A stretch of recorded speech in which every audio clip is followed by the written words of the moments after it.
Praise the lord. ప్రభు అయిన యేసుక్రీస్తు నామంలో మీకు శుభములు.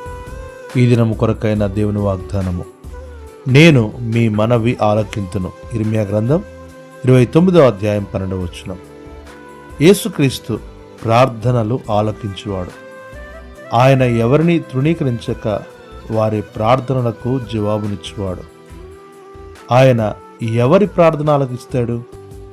దేవుని వాక్యంలో రాయబడినది, నీతిమంతుల ప్రార్థన, యథార్థవంతుల ప్రార్థన, విధవరాళ్ళు, అనాథలు, దిక్కులేని వారి ప్రార్థనలను ఆయన ఆలకించి వారికి జవాబును ఇచ్చును.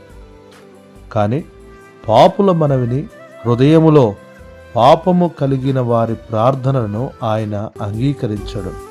ఆయనను ఒక పాపి తన పాపమును ఒప్పుకొని చేసే పశ్చాత్తాప ప్రార్థనలను ఆయన ఆలకించి వారి పాపములను క్షమిస్తాడు.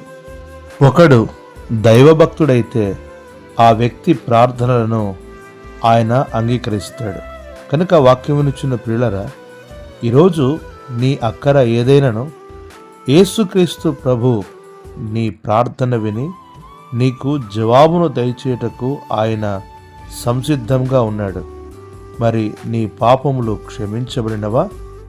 లేనిచో మొదట నీ పాపములు ఒప్పుకొని ప్రార్థించు. అప్పుడు నీవు దేవుని కుమారుడుగా పిలువబడదువు. అప్పుడు ఆయన తప్పక నీ ప్రార్థనలకు జవాబును అనుగ్రహించును. ప్రభువుకు నీకు సహాయం చేయనుగాక. ఆమేన్.